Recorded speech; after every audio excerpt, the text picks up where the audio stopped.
کوئی بھی مسئلہ ہو، پریشانی ہو، اور ابھی میں نے اپنے درس میں حج کے دوران کا واقعہ سنایا۔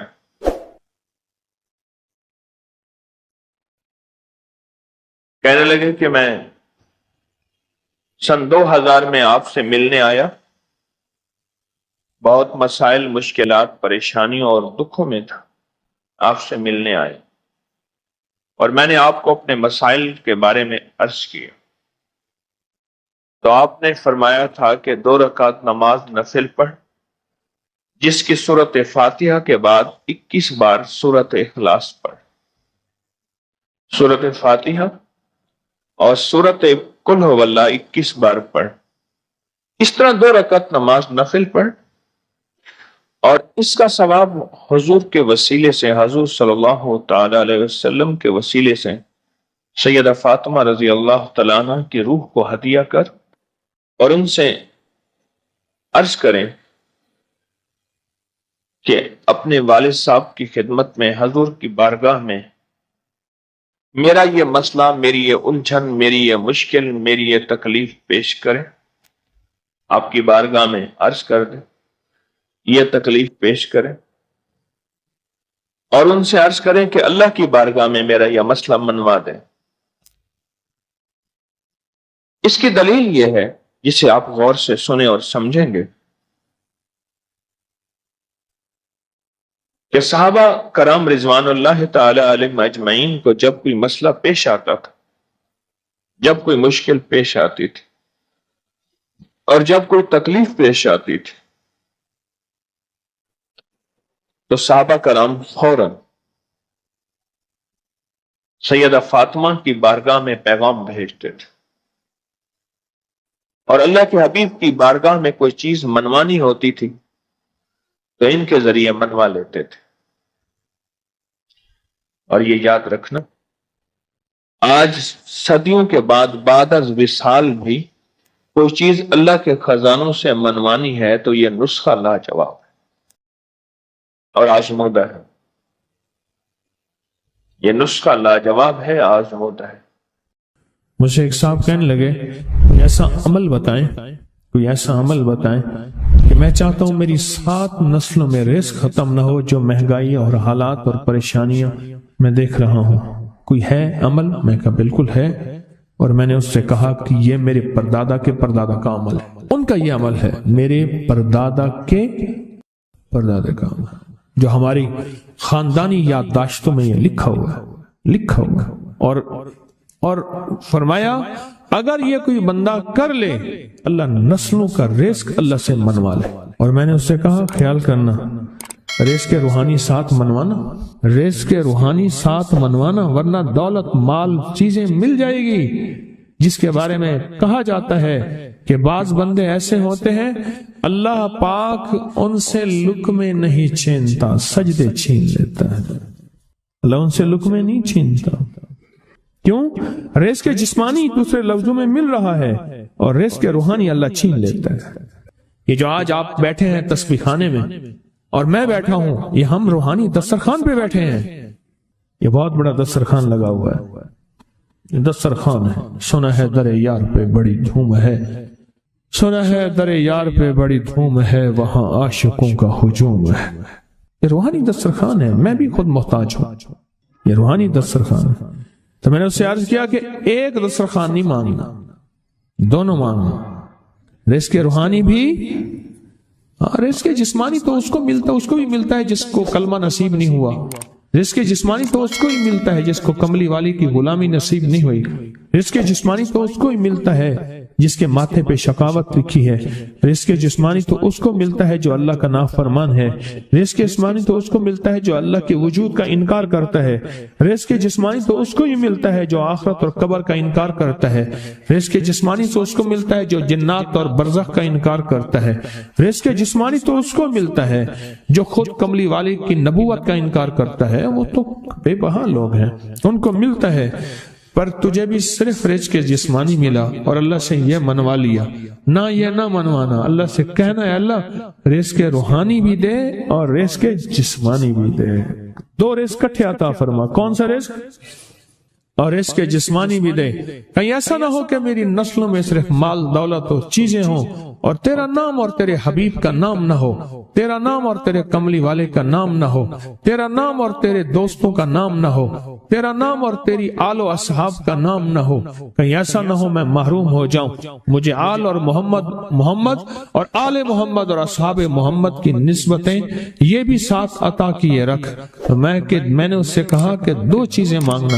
اچھا, قدرت کا نظام ہے, تو دیوانے بھی ہوتے ہیں, یقین والے ہوتے ہیں. آپ جیسے آپ مخلص بیٹھے ہیں, اور پوری دنیا میں ہمارے ساتھ اس وقت مخلص بیٹھے ہیں جو ہماری آج کی محفل میں شریک ہیں, ہوتے ہیں دیوانے. مجھ سے کہنے لگا ایک وقت ایک جگہ ہو بہت بہتر. میں نے اس سے کہا, میں نے کہا پھر بھی اگر ایک وقت ایک جگہ میسر نہ بھی ہو, تو اگر عمل کسی وقت چوک جائے, عمل کی جگہ چوک جائے, عمل کا وقت چوک جائے, مجبوری میں نہ ہو تو بہتر ہے, پر توجہ نہ چوکے, دھیان نہ جائے, استحضار نہ جائے, یقین نہ جائے, اور سچا یقین ہو کہ میرا اللہ خود کہتا ہے یہ مانگنا بھی تو اسی نے دیا ہے نا. جب اس کریم نے مانگنا ہی خود دیا ہے تو عطا بھی خود کرے گا. نہیں خوف نار جہیم کا کہ کرم ہے مجھ پہ کریم کا, وہ خود عطا کرے گا مجھے. اس نے مانگنا دیا, دے گا. یقین ہو ایسا ایسا ایسا ایسا, اتنا زبردست یقین ہو, اتنا یقین ہو اللہ کے ملنے پہ اور اللہ کے مانگنے پہ, اتنا یقین ہو کہ گمان اور خیال سے بالا تر یقین ہو, بہت زیادہ یقین. یاد رکھیے گا میری بات, میری طرف دیکھتے رہیں. یاد رکھیے گا جس کو ملا ہے یقین کی طاقت میں ملا ہے, اور جس سے چھنا ہے بے یقینی نے اس سے سب کچھ چھین لیا. بے یقینی نے اس سے سب کچھ چھین لیا. جس کو ملا ہے یقین کی طاقت سے ملا ہے. یقین ہو کہ میں کر رہا ہوں اور اللہ مجھے دے دے گا. کہا کہ کیسا یقین ہو, کہا جیسے بکری کے تھن دودھ سے بھرے ہوئے اور میں کہوں کہ میرے ہاتھ سے دباؤں گا اور دودھ نکلے گا, اس سے زیادہ یقین.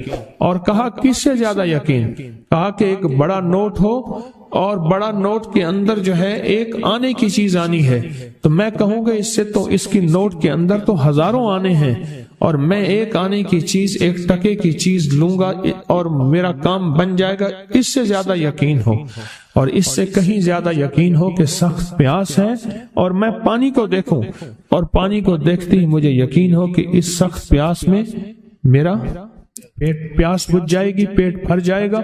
اس سے کہیں زیادہ یقین ہو. میں پھر بھی یقین کو نہیں سمجھا سکا, علم بھی محدود ہے, الفاظ بھی میرے پاس محدود ہیں. اس سے کہیں زیادہ یقین ہو, اس سے کہیں زیادہ یقین, اور بہت زیادہ یقین. کیا خیال ہے, آپ چاہیں گے اپنی نسلوں کے لیے بخت, رزق, نصیب اور مقدر منوا لیں.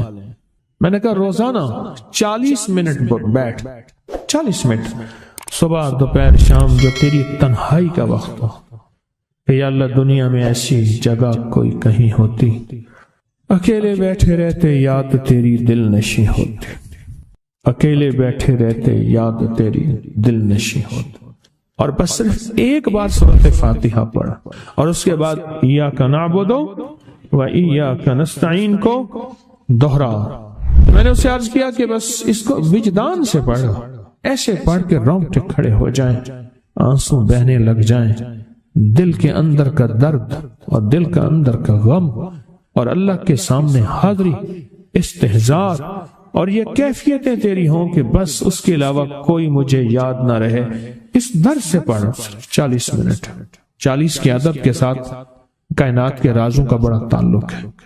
40 کا جو عدد ہوتا ہے, بس 40 کے عدد کے ساتھ پڑھ, اور بہت توجہ سے پڑھ, اور بہت دھیان سے پڑھ, بہت توجہ سے روز پڑھ.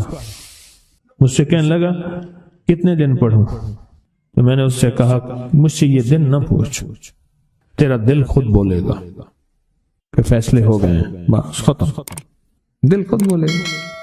یہ بتائیں کہ پیٹ بھرتے ہوئے کوئی گھنٹی بجتی ہے, یہ دل خود بولتا ہے کہ پیٹ بھر گیا. پیاس میں بھی کوئی کہتا تو نہیں ہے کہ آپ کی پیاس بجھ گئی ہے, وہ دل خود بولتا ہے کہ بس اب پانی کی ضرورت نہیں ہے. نیند سے دل بھر جائے تو بس دل بس اب سو لیا, وہ اٹھیں. اسی طرح دل خود بولے, دل خود بولے, اور دل اندر بولے دل اندر بولے کہ اللہ پاک جل شانہ نے نسلوں کے لیے رزق کی عزت دولت برکت کے فیصلے کر دی. بس دل بولے کتنے دیر کر، اب یہ تیری اپنے مانگنے میں ہے، مانگنے میں کمی ہے تو دل نہیں بولے گا. اگر مانگے گا تو پتہ نہیں دنوں میں یا ہفتوں میں، جتنے دنوں میں فیصلہ ہو جائے. وہ طاقتور چیز ہے جو 7 نسلوں کو کھلاتی بھی ہے، پلاتی بھی ہے، سکون کی نیند سلاتی بھی ہے، اچھا لباس پہناتی بھی ہے، عزتوں کے تاج سر پہ رکھواتی بھی ہے. نوری لقمہ اپنی زندگی کی ضرورت بنا لے. پھر کیا ہوگا؟ سورۃ فاتحہ کی آیات 7 ہیں. اللہ 7 آسمان اور 7 زمین کی جتنی بھی برکات ہیں، برکات من السماوات والارض، اللہ 7 آسمان اور 7 زمین کی ساری برکات اس کو عطا کر دے گا، اور لوگوں کو پتہ ہی نہیں ہوگا کہ یہ بندہ کتنا مالدار ہے. روحانیت کی طاقت اور روحانیت میں کتنا آگے ہے کوئی پہچان بھی نہیں سکے گا کہ روحانیت میں یہ بندہ کتنا آگے ہے اور کتنا آگے سے آگے بڑھ گیا ہے، کسی کو علم بھی نہیں ہوگا. نوری لقمہ اپنی زندگی کی مجبوری بنا لے اور نوری لقمہ اپنی زندگی کی ضرورت بنا لے. پھر دیکھیں کمالات. کیوں؟ فرمائے جو سارے قرآن میں ہے، جو سارے قرآن میں ہے آنکھیں کھل جائیں. یہ سورۃ فاتحہ نماز کھانے کے دوران پڑھنے والا یہ اہل نظر میں ہے، اس کی نظر وسیع ہو جاتی. یہ اہل کشف ہوتے ہیں، ان کی دل کی آنکھیں کھل جاتی ہیں، یہ فرشتوں کو دیکھتے ہیں، یہ انسانوں کے دلوں میں جھانک لیتے ہیں، یہ کائنات کے راز پڑھ لیتے ہیں، پڑھ لیتے ہیں. اللہ پاک ان کے سامنے جنات آنکھوں سے دکھاتا ہے، حتیٰ کہ یہاں تک کہ اللہ قبر کے راز بھی ان کے اوپر کھول دیتے ہیں. نوری لقمے کا اثر یہ ہے دل کی آنکھیں کھل جاتی ہیں. یہ نور لقمے کی تاثیر ہے. چہرے کی آنکھیں تو سب کے پاس ہیں، دل کی آنکھیں سب کے پاس نہیں. چہرے کی آنکھیں سب کے پاس ہیں، دل کی آنکھیں سب کے پاس نہیں. نوری لقمے کی یہ تاثیر ہے کہ دل کی آنکھیں کھل جاتی ہیں اور دل کی دنیا آباد اور دل کی دنیا شاد اور دل کا وہ بندہ با مراد بن جاتا ہے جو نوری لقمے اپنی زندگی میں شامل کرتا ہے. اور نوری لقمے سورۃ فاتحہ اور کتنی بار؟ اچھا، یہ سورۃ فاتحہ بیماریوں کا علاج. صحابہ کرام فرماتے ہم جا رہے تھے، کوئی ایک سردار تھا، اس کو بچھو نے کاٹ لیا اور اس کو چیخ رہا تھا بیچارہ. فرمایا سانپ کا کاٹا سوئے، بچھو کا کاٹا روئے. میرے پاس ایک سانپ کا کاٹا آیا تھا، غنودگی میں تھا، وہ بہت غنودگی میں سے سوتا تھا، اور میں نے کہا اس کو سونے نہ دے. خیال نہ کیا انہوں نے، ادھر سے ہٹا تو بندہ ختم ہو گیا. سانپ کا کاٹا. ہمارے ایک والد صاحب رحمۃ اللہ علیہ کے تھے ملک عبد الرحمن ڈوڈی، تو لائے تھے، تو کہنے لگے اس بچھو کے کاٹے کا علاج.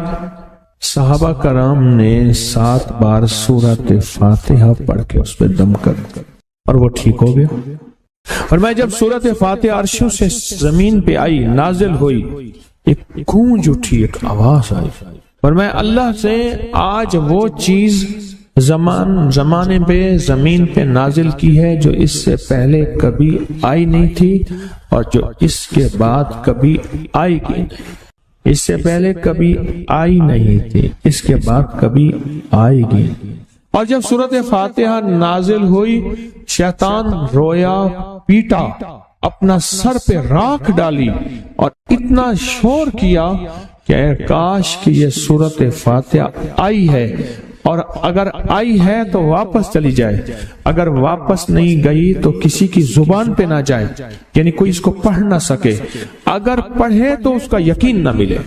یقین سے پڑھنے والے کی دنیا بھی، آخرت بھی، رزق بھی، عزت بھی، صحت بھی، تمنگری بھی، بادشاہت بھی، خوشیاں خوشحالیاں بھی یقین سے پڑھنے والے کو ملتی ہیں. اور اس لیے آج بھی شیطان سورت فاتحہ سے لرزتا ہے کہ سورت فاتحہ پڑھنے سے جنات اور شیاطین ایسے دور ہوتے ہیں، ایسے کہ میلوں دور چلے جاتے ہیں اور اس بندے سے خوف زدہ ہوتے ہیں جو سورت فاتحہ پڑھتا ہے۔ کھانے کے دوران اس کی حکمت کیا ہے؟ انسان کھانے کے دوران مشغول ہوتا ہے، کھانے کی لذتوں میں کھویا ہوا ہوتا ہے، اور اگر بھوک بہت زیادہ ہو تو پھر تو ہوش نہیں ہوتا، پھر ہوش ہی نہیں ہوتا اگر بھوک بہت زیادہ ہو۔ اب اسی دوران جس طرح سنیں غور سے، بڑی میں عجیب بات بتا رہا ہوں، حضرت امام جعفر صادق سلام اللہ رضوان اللہ تعالی علیہ مجمعین اللہ کے ولی تھے، ولایت کے تاجدار تھے، سرداروں کے سردار تھے، اولیاء کے سردار تھے۔ میں بازار میں جاتے تھے، جا کے پھر واپس آ جاتے تھے، پھر جاتے کچھ نہیں خریدتے تھے۔ کسی نے پوچھا اب کیوں جاتے ہیں؟ فرمایا 2 وعدے لینے، کیا میں جا کے بازار میں ہر بندے کو سلام کرتا ہوں، وہ سلام کا جواب دیتے ہیں، اور کیا پتا کسی کے سلام کا جواب ایسا ہو جو اللہ کے ہاں مقبول بھی ہو، محبوب بھی ہو۔ اور پھر فرمایا بازار میں جاتا ہوں اور جا کے بازار میں جاتا ہوں اور جا کے بازار کی دعا پڑھتا ہوں۔ فرمایا جو چوتھا کلمہ گھر میں پڑھے گا اس کو 10 نیکیاں ملیں گی، اور جو بازار میں پڑھے گا کتنے نیکیاں ملیں گی؟ 10 لاکھ نیکیاں ملیں گی۔ فرمایا میں 10 لاکھ نیکیاں کمانے کے لیے جاتا ہوں۔ آل رسول کی محبتیں، عبادتوں کا حرص دیکھیں، ہمیں مال کا حرص، انہیں اعمال کا حرص۔ وہی دعا، وہی چوتھا کلمہ گھر میں پڑھیں، 10 نیکی ہیں، بازار میں پڑھیں کیونکہ وہ ہر بندہ مشغول ہے، دنیا میں، مال میں، چیزوں میں، بھاؤ تاؤ میں لگا ہوا ہے، وہی بازار میں پڑھیں تو 10 لاکھ نیکیاں۔ اسی طرح کھانے کے دوران جب لذت ہے، کھانے کے دوران ذائقہ ہے، اور کھانے کے دوران لذت اور ذائقے میں اگر کوئی بندہ سورت فاتحہ پڑھ لے تو اللہ کہتا ہے تو ان لذتوں میں مجھے نہ بھولا، ان کھانے کی چیزوں میں مجھے نہ بھولا، ان ساری کیفیتوں میں مجھے نہ بھولا۔ اللہ خوش ہوتا ہے، اور پھر اللہ جل شانہ اسے 7 آسمان اور 7 زمین کی برکتیں حوالے کر دیتا ہے، اور جس کے پاس 7 آسمان 7 زمین کی برکتیں ہوں، یہ ساری عبادتیں کھانے کے دوران کوئی معنی نہیں رکھتی، پھر ایسی سمیٹ کے اللہ کائنات کو اسے دے دیتا ہے۔ نوری لقمے کی تلاش کریں، نوری لقمہ زندگی میں لے آئیں، بڑی خوشحال زندگی گزرے گی، بہت لاجواب زندگی گزرے گی۔ 7 دفعہ سورت فاتحہ سے قرضے اتر جاتے ہیں، 7 دفعہ سورت فاتحہ سے بیٹے مل جاتے ہیں، 7 دفعہ سورت فاتحہ سے نعمتیں، اور 7 دفعہ سورت فاتحہ وہ طاقتور چیز ہے جو 7 نسلوں کو کھلاتی بھی ہے، پلاتی بھی ہے، سکون کی نیند سلاتی بھی ہے، اچھا لباس پہناتی بھی ہے، عزتوں کے تاج سر پہ رکھواتی بھی ہے۔ کہیں انشاءاللہ۔ اب سوچیں کون سا مشکل عمل، بہت زبردست عمل ہے، 1 منٹ کا کام ہے اور کام بن جاتا ہے۔ اور میں نے اس کی اجازت جتنی مشکل سے لی تھی نا، اس عمل کی بہت مشکل سے اجازت، اور جس دن لی تھی اسی دن فیصلہ کیا تھا انشاءاللہ اسے چھپاؤں گا نہیں، انسانیت مخلوق کو بتاؤں گا۔ اور یہ 7 دفعہ سورۃ فاتحہ جو دل کا مریض ہو مجھ جیسا اس کا بھی علاج ہے، جسمانی ہو یا روحانی۔ میں نے پچھلی دفعہ کہا نا کہ میں دل کا سخت مریض ہوں اور آج بھی ہوں، دعا کرو موت تک نہ رہوں، اور میں دل کا سخت روحانی مریض ہوں، جسمانی نہیں ہوں۔ میری پچھلی دفعہ کی وجہ سے پوری دنیا میں کوہرام مچا ہوا ہے کہ بابا گیا، جانا تو ہے، جانا تو لازم ہے۔ پچھلی دفعہ میں نے وہ کہہ دیا کہ میں دل کا سخت مریض ہوں، میرے لیے دعا کرو، وہ یہ مریض ہوں، روحانی مریض ہوں، روحانی مریض ہوں۔ تو یہ بیماری جو دل کی بیماری ہے نا، اس کا بھی علاج ہے، روحانی ہے یا جسمانی۔ جیسے میں دل کی روحانی بیماریوں کے بارے میں نے آپ کو کہا، میں سخت مریض ہوں دل کا، اللہ کرے اس کا مرض کا علاج ہو جائے، تو کھانا کھاتے ہوئے میرے دل کے لیے بھی آپ دعا کریں گے کہ اللہ بھی میرے دل کو ٹھیک کر دے، اللہ بھی ٹھیک کر دے۔ آپ مجھے بزرگ سمجھتے رہے ہیں اور اندر سے کام کھوکھلا ہو، یہ دل کی روحانی بیماریوں کا بھی علاج ہے، اور یہ جسم کی اور دل کی جسمانی بیماریوں کا بھی علاج ہے، یہ صحت مندی کا راز ہے۔ سورۃ فاتحہ ہے بابا، سورۃ فاتحہ، سورۃ فاتحہ۔ جو بندہ سورۃ فاتحہ پڑھتا ہے ایک بار، اللہ جل شانہ ان 7 آیات کی تاثیر اور طاقت اسے عطا فرماتے ہیں، اور 7 سمندروں میں جو غذا، رزق، طاقت اور قوت اللہ نے رکھی ہے اس کا حصہ اس بندے کو دیتے ہیں جو صرف ایک بار سورۃ فاتحہ پڑھتا ہے۔